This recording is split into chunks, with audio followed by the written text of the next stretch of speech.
アルゴナウタイ2メディア編。恋と裏切りの果てに。恋に落ちた瞬間、運命は決まっていたのかもしれない。これは英雄の物語ではない。一人の女が全てを捨てた物語だ。アルゴー号はついにコルキスの地にたどり着いた。黄金の羊毛イヤソンが命を懸けて求める宝。だがコルキスの王アイエテスはこう言った。羊毛が欲しければ試練を受けろ。火を吐くお牛にくびきをかけ、大地を耕し、竜の歯を大地に巻き、生まれた戦士たちを全員倒してみせよ。不可能だ。そう、不可能。普通に考えれば絶対に無理な話。でもこの時、宮殿の影から一人の女がイヤソンを見ていた。アイエテスの娘、魔法の使い手、ナオメディアという。その瞬間、彼女の胸に何かが走った。それは神々の仕業だったのか、それとも最初から彼女の中にあったものなのか、誰にもわからない。でも確かなことがある。メディアはイヤソンに恋をした。エロスの矢、あるいは運命。恋の神エロスが矢を放ったとも言われる。アフロディーテがイヤソンへの恋心を植え付けたとも。でもどちらでも結果は変わらない。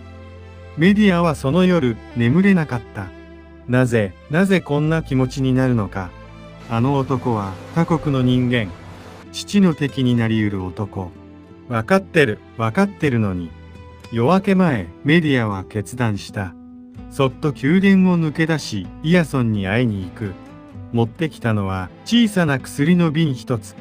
聞いて、あなたは試練で死ぬ。でも、あなたを助けることができる。あなたはアイエテスの娘では、なぜ私を？理由は関係ない。これは火や鉄を防ぐ加護を与える薬。お牛を沈める構想も、戦士たちを同士打ちさせる方法も教えてあげる。なぜそこまで？あなたが生きていてほしいから。その言葉にイヤソンは誓いを立てた。試練を乗り越えたら、あなたをイオールコスへ連れて帰る。妻として。それがメディアにとって全ての始まりになるとは、この時まだ誰も知らなかった。試練1、火を吐くお牛。試練の当日、広場には大勢の観衆が集まっていた。アイエテスは玉座から腕を組んで見下ろしている。どうせ死ぬ、そんな顔をしながら。だが、鉄の蹄、青銅の体、尾行から炎を吹くお牛が2頭。猛然と突進してくる。普通なら逃げる。普通なら焼かれる。だが、イヤソンは逃げなかった。メディアの薬が体を包んでいる。炎は届かない。熱も届かない。恋、お牛が激突する。でも、弾かれたのはお牛の方だ。イヤソンは2頭の鼻面を押さえ込み、くびきをはめた。大地を耕し始める。観客がどよめく。アイエテスの目がわずかに細くなる。試練2、竜の歯と同士討ち。次の試練、竜の歯。大地に負けば武装した戦士が次々と生まれてくる。それを全員倒さなければならない。耕した大地にイヤソンは歯を巻いた。大地が揺れ、割れ、土の中から鎧をまとった男たちが立ち上がってくる。1人、2人、10人、20人。観客が息を飲む。今だ、イヤソンは大きな岩を持ち、戦士たちの真ん中に投げ込んだ。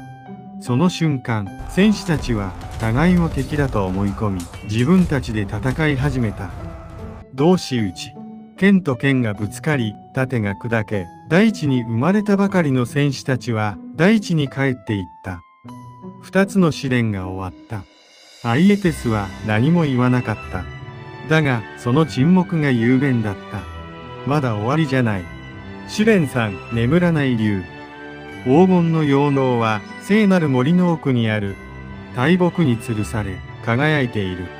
だが、その木の根元に眠らない竜がいる。眠らないとはそういう意味だ。永遠に目を覚ましたまま羊毛を守り続ける竜。あれをどうやって私が眠らせる。眠らせる？でも眠らない竜だろう。どんな竜でも眠れる。ただ誰もその方法を知らなかっただけ。メディアが呪文を唱え始める。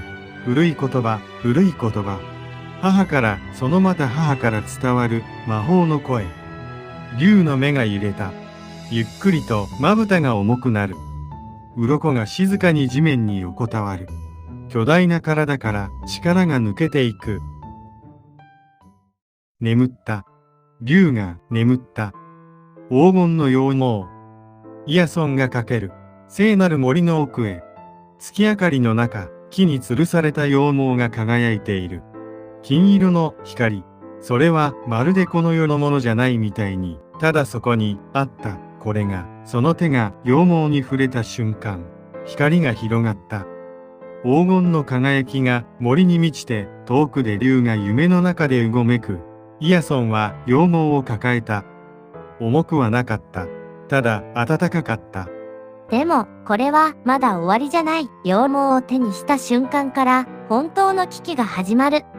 アイエテスは気づいた。娘が裏切り、よそ者が羊毛を奪っていったことに。逃がすな、海まで行っても追え。あの男も、娘も生かして返すな。メディアは怪物だったのか、それとも、ただの犠牲者だったのか。メディアは、裏切り、愛し、そして壊した。この二人の逃亡劇で、悲劇的な役割を担った、メディアの弟、アプシュルトス。彼女がどこまでやったのかすら、神話は統一されていない。けれど、彼女の血には、夜と魔術が流れている。ソは、太陽神、ヘリオス。そして、魔術の女神、ヘカテの系譜。神々に近すぎた人間は、しばしば人間ではいられなくなる。愛のために国を捨て、家族を裏切り、そして戻れなくなった。それは狂気か、それとも選ばされた運命か。古代の神話において、裏切り者は許されず、逃亡者には帰る場所はない。だから彼女は切り捨てたのかもしれない。過去も血もすべて。メディアは怪物か、それとも被害者か。港ではアルゴー号の仲間たちが待っていた。イヤソンとメディアが走ってくるのを見て、すぐに状況を理解した。乗れ、今すぐ出港だ。アルゴー号が動き出す。だが、後ろを見れば、アイエテスの艦隊が迫っている。何十隻もの船、圧倒的な数、追いつかれる。速度が違う。メディアは後ろを振り返った。父の船が見える。旗が見える。あの旗の下で生まれて、育って、ずっと大切にされてきた。でも今、その旗が追ってくる。わかった。彼女は何かを決めた。